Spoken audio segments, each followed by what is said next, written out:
Sandy beaches are this state's star attraction, raking in billions of dollars and bringing visitors the world over. Now, our top moneymaker is wasting away. An in-depth investigation by the Daily News finds very little is being done to stop it. For our centerpiece this week, we go on location, taking you to one of this area's most popular beaches. Classified as critically eroded, few would suspect it's one of our shrinking shores. About half of the critically eroded beaches in Florida, they're not managing, and that's where we see some of the biggest problems when it comes to erosion. Then our photojournalists travel the state to get at the big picture. Shifting Sands examines the cost of eroding beaches. Plus, Beaches by the Truckload, our multimedia series hits the road, following sand trucks destined for the shoreline. I'm Amy Osher. Will also fill you in on which Southwest Florida beaches historically rank highest in the prestigious Dr. Beach list.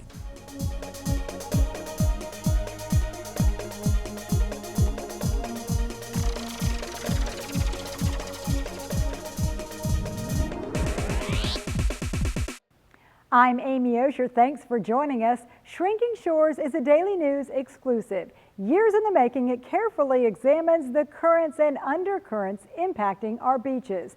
The reporting team of Ryan Mills and Eric Statz dug in deep, determined to unearth the true picture. You suggested we come to Vanderbilt Beach, and I can see why. It's got a lot of natural beauty, but I suspect that we're really here because of that. Yeah, Amy, this is a critically eroded beach. It's a threat. The state has deemed it critically eroded because it is a threat to development or natural habitat or recreation.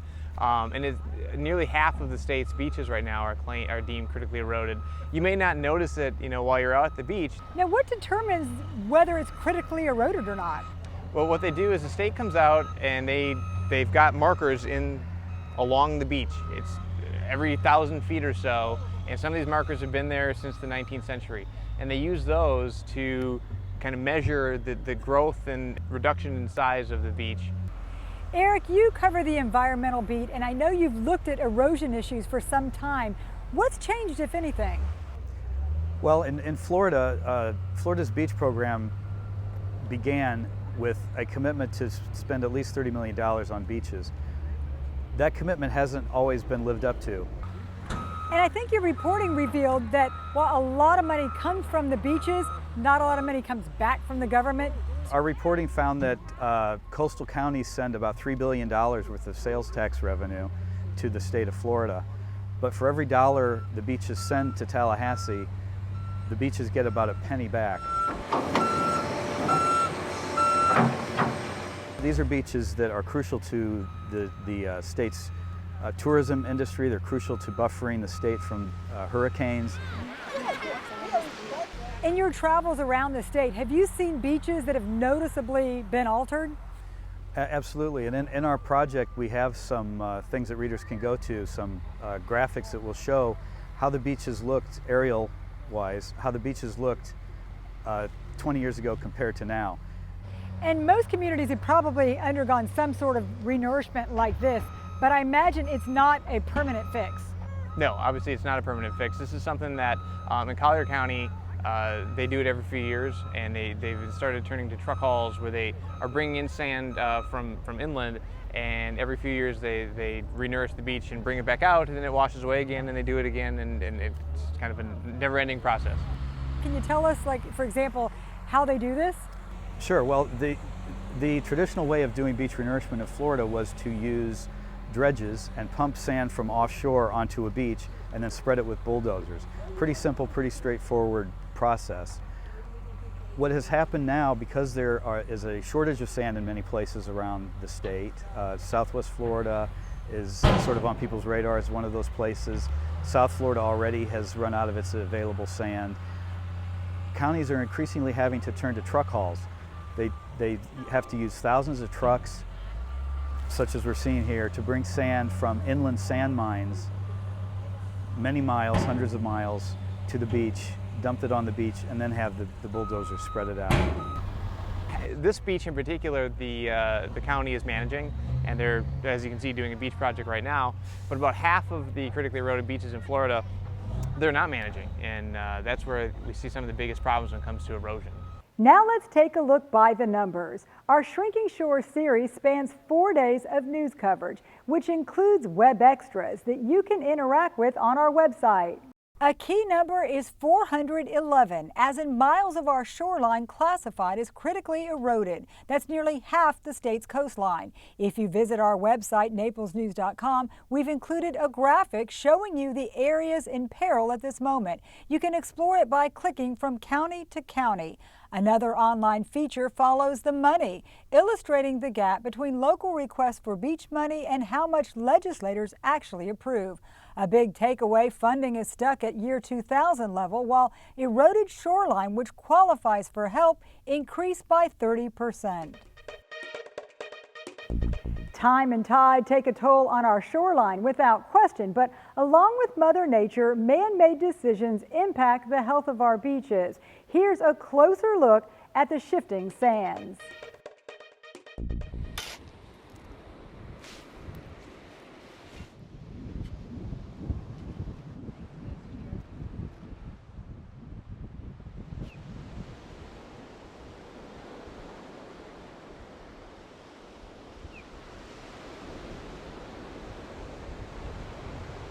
Yeah, I have my stuff by the door because if Dorothy and Toto came floating by, like everything else that came floating by, we were out of here. That's why I had another truck. We had a truck and everything ready to go if it got any worse, we were going to leave. As Tropical Storm Colin passed through the Gulf of Mexico in June, Toni Orr watched from the back room of her late mother's beach home in Manasota Key, Florida. She worried the living room would fall into the water as the walls and windows shook all night. When she woke the next morning, the beach was gone, but the storm spared a small stretch of backyard where they had spread her mother's ashes a year earlier. The Manasota Key Beach in Charlotte County is among 184 miles of shoreline the state says is threatened with erosion, but has not provided aid to fix. The beach had been disappearing at about 3.5 feet per year, according to a recent erosion study. But Colin was the final straw. The next day, county inspectors surveyed the damage. They're saying it's not. You see that they say it's not safe, or I don't know, that it's because there's no pilings under the house. But this house was built in 1951. My mother was only the second owner. Beaches are big money to Florida, which sells a dream of sunshine and sand to retirees and vacationers. They are the #1 reason tourists visit Florida, pumping billions of dollars into state coffers every year.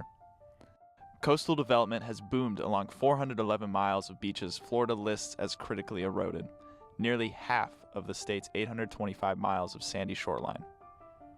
Most people could sit on an eroding beach and not even know it. The erosion threatens natural habitat, historical landmarks, recreation, and mostly development. As the state reaps billions of dollars in tax revenue each year from its beaches, it gives relatively little back, roughly 1% a year, leaving local governments to shoulder most of the beach building burden. Right now, we've got more miles of eroding beach, and the program hasn't proportionally grown to keep up with the additional miles of eroding beaches, and we're not managing a number of areas that probably need to be managed. With the funding at the current levels, there are increasingly number of miles that are not being maintained adequately. When that happens, we lose the benefits of beaches to our economy, our quality of life, and our resource protection. With lawmakers focused on Everglades restoration, the Lake Okeechobee water crisis, and other projects, finding money for beaches has been difficult. Well, we have a budget now that we provide funding, and we work with our local governments to make that happen. And so I think we ought to keep doing that. But you don't think we need more? Or? Well, I want to always look through the budget and see what every year in the budget is different. I mean, what's happening? How much money do we have to spend? Because it's somebody's tax dollars. Without more help from Tallahassee, more beaches could suffer the fate of Manasota Key, where Charlotte County Commissioner Bill Trix worries about the broader effect of erosion on his constituents. That is a negative effect on their property values, and it's a negative effect on the revenues to the community. So there's a big, broad, negative effect to this that from a business perspective is scary, and from a personal asset and ownership perspective, I would be extremely fearful of right now if I own property right there. Tropical Storm Colin struck just days into this year's hurricane season and became the first of a series of wake-up calls in Florida. In September, Hurricane Hermine became the first hurricane to make landfall in Florida in 10 years. Shortly thereafter, Hurricane Matthew wreaked havoc on Atlantic coast beaches in October. This stretch of Minnesota Key is not the only Florida beach where erosion has now become an emergency. These storms have exposed weaknesses in Florida's beach program that advocates and some lawmakers say must be fixed to protect the state's most valuable asset, its beaches. How bad can it get? The erosion issue is an acute emergency for one community in the Florida Panhandle. Parts of Cape San Blas are quite literally crumbling into the Gulf. It lost 18 feet of sand each year from 2009 to 2014. The solution: dump boulders on a section of coast to keep it from washing away.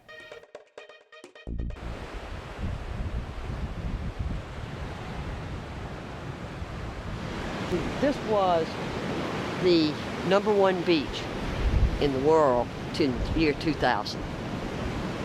And now you can see what we've got. About 8 years ago it was replenished or renourished. And so where you see this now, those blue houses out there, they had fallen out. My construction company put them back up. Whenever we finished that job, there was a 250 foot of sand in front of those houses. But you go from the #1 beach to this because we don't have good planning by the state and feds. And a small county like this simply can't carry this weight by itself. There's just no way. I mean, it's renourishing this is like twice our budget for the entire county for a year.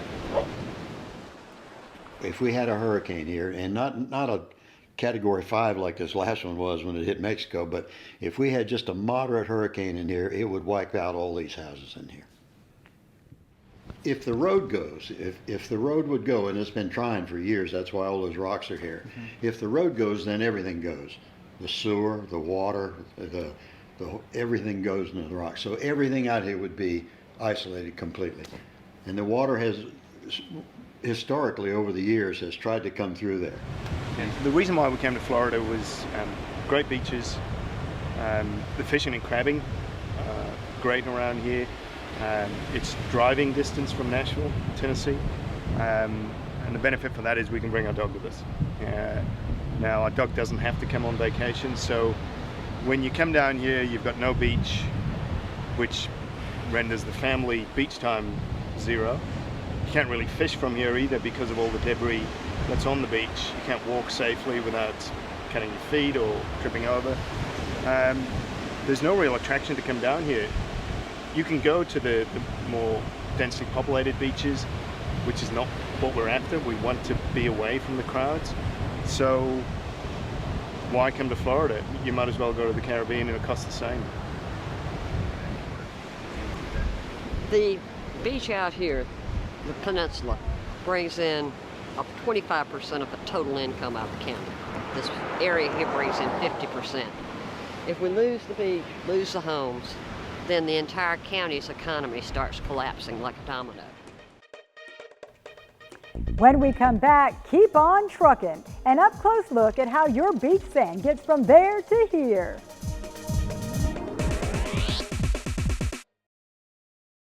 My name is Steve Unser, and cabinetry is my specialty. I have been creating custom designed cabinetry for 20 years in Southwest Florida. And now I am celebrating the grand opening of our new Naples showroom. Steve Unser Cabinetry will help you design your kitchen, bath, or home office with stunning results, offering the best quality of cabinets with a wide variety of design options and pricing to fit any budget. If your kitchen isn't becoming to you, you should be coming to us. Now 2 locations to serve you. Hiring the right moving company is important. Best Moving and Storage is a family-owned and operated business serving Southwest Florida for over 22 years. From our free in-home estimate until the last piece of furniture is in your new place or stored in our climate-controlled warehouse, we treat you like family. Best Moving and Storage is fully licensed and insured, with all of our employees being certified drivers and packers. When it comes to protecting your treasured belongings, choose a company that's experienced and trustworthy. Call Best Moving and Storage today at 239-592-6565. Let AAA Travel help you plan a memorable getaway with unique vacations featuring authentic experiences worldwide. Expert AAA travel consultants can show you the hidden gems. Plus, AAA members enjoy valuable savings and exclusive benefits on cruises, land vacations, hotels, rental cars, and more. Whether you want to tour Europe, cruise Alaska, or just relax in the Caribbean, AAA Travel can help you get there. Expect something more with your next vacation. Get started today. Visit AAA.com/Naples or call 594-5006.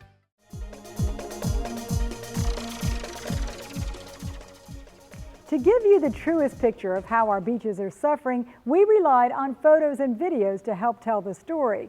Chief photographer Dave Albers spent years on this project, checking out the aftermath of storms and hurricanes, even tracking sand trucks. Dave, what was your biggest takeaway?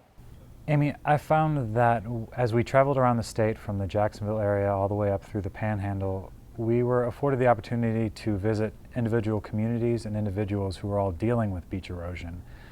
And each community and each individual, while they all had very unique stories to tell, it helped us to show the bigger picture of what was going on in the state through the individual stories that we came across. For example, we met a gentleman in Alligator Point, Florida, up in the Panhandle, who had been living in a piece of property that was his little slice of paradise since 1982. And when Hurricane Dennis struck in the mid-2000s, the house was badly damaged. Since then, he's been struggling to go through the process of rebuilding the property, and at the same time, he found himself more and more in trouble throughout the process. I bought this property in 1982, and I've owned it ever since. Lived here all those years, off and on, and sometimes full-time through that period of time. And along came Hurricane Dennis, I believe it was in 2005. And the huge amount of storm surge that we had greatly eroded my property. So I had the option to just simply have the home demolished, and I went on to the process of rebuilding. And I went through the permitting process with the Department of Environmental Protection. That was a long and arduous process. And at one point I was denied a permit, and frankly I ran out of money at that point and had to wait to restart it again. All along, erosion's encroaching. And the erosion right along here on Gulf Shore Boulevard, and particularly this particular area here, I talked to one county official who said that this was the worst erosion in her 30 years of experience, and I think you can see the exacerbation of that happening now. The property has been denied building permit, so I can't do anything with it except look at it. Many of our local beaches have had work done. A facelift here, a total makeover there. It almost always requires augmenting the shore with sand, and with it the decision whether to dredge offshore or truck and fill from somewhere else. We painstakingly followed one project to show you where your beach is coming from and how it gets here.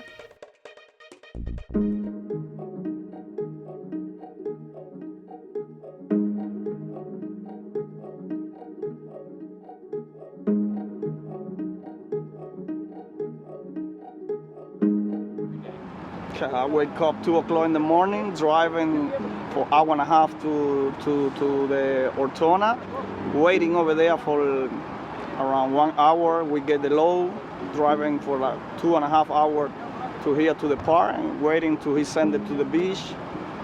And then we dump it. As soon as we dump it, driving back for 2.5 hours, we go over there, waiting for another hour and a half, and then driving for 2.5 hours right here.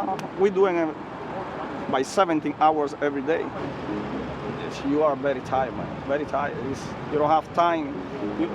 Basically, we don't have time to rest, because if you stop to eat or you stop to rest, whatever, you do only one load a day, you know, basically. It don't work like that, you know. You have to make it like 2 loads, so by the end of the day, you can make a little bit of money. Southwest Florida joins good company among the country's top-ranked beaches. That's ahead and behind the headlines.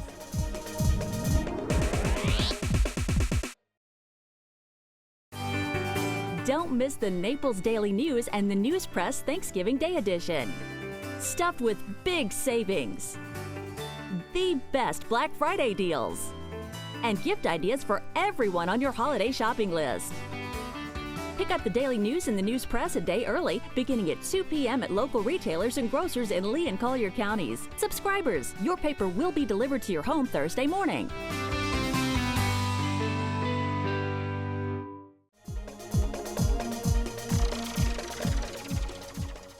The last installment of Shrinking Shores is running in this morning's Naples Daily News, but we have a lot of great reporting to look forward to. Here's the latest scoops and stories on the beat. Guys?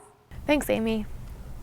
I'm Shelby Reynolds. I'm a features reporter here at the Naples Daily News, and I'm working on a story about a Marco Island chef. His name is Gerald Sombright, and he is going to appear on Top Chef this season, starting December 1st on Bravo. He is the chef at the restaurant Ario at the Marco Island Marriott, and he will appear. He's one of the 8 rookies who will compete against 8 veterans on the show.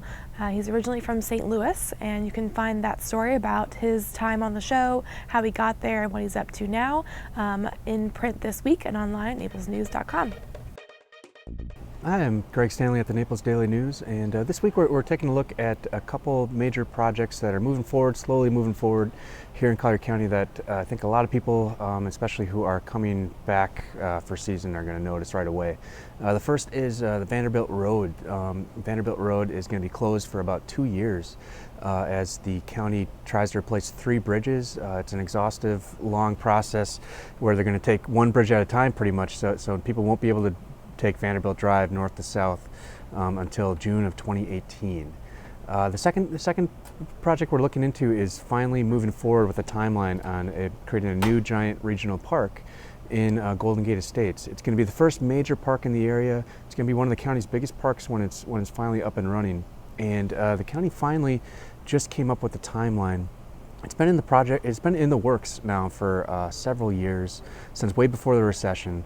And the county is planning to open it now in 2019. They're going to start setting aside money for it immediately and designing it now. There's going to be lots of public meetings and things like that to make sure the priorities match what the residents there want. So we'll be giving strong updates on both of those projects, and you can find out more on naplesnews.com.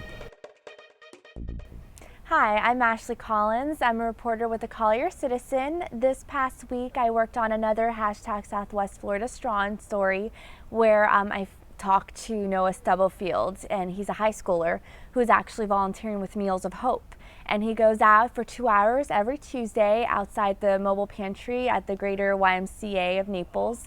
And he just spends time talking to people in the community and giving out food, produce, and he doesn't have to, but he has, and he said that the reason he wanted to start volunteering was because he saw the truck outside of the YMCA, and he just basically walked up and said, "Can I help? How can I help?" And that's how it started. So to check out more of Noah's story, you can go to naplesnews.com. What may be the most famous of beach rankings is compiled each year by Dr. Beach, and as it happens, we have a lot to brag about. Every year, coastal communities anxiously await Dr. Steve Leatherman's annual Top 10 Beaches list, hoping their home shores will be recognized for its soft sand and clear water. In 2015, 2 local beaches earned spots in the top 10, according to the professor from Florida International University. Barefoot Beach Preserve in Bonita Springs being number 2, bested only by a beach on Oahu. Coming in at 9 was our own Del Norwigan State Park. On to the current year. In 2016, Siesta Key up in Sarasota is the second best beach in the U.S. and a former number 1. The list looks at more than 50 criteria. Making it is a big honor. And at the end of the day, healthy, beautiful beaches is really what's at stake in terms of preserving and renourishing our beaches. Taking a break from the beach, then how about a supersized swimming hole? A local resort just opened a massive water park, taking us in for a preview. When you're launching a new water feature, I guess it's called a wet run. The Hyatt Regency Coconut Point Resort and Spa invited employees to splash and slide before opening its amazing new water attraction this weekend. With three-story water slides, along with one made just for tubing and a sprawling heated lazy river, it's the largest water play area south of Orlando. That's a wrap for now. We invite you to take a closer look at our Shrinking Shores series online at naplesnews.com. There are plenty of interactive graphics and data sets so you can explore to your heart's content. And you can always click over to view our episodes. They're always available online. Just log on to naplesnews.com. On the left-hand side under Quick Links, select Behind the Headlines. I'm Amy Osher. See you back here next week.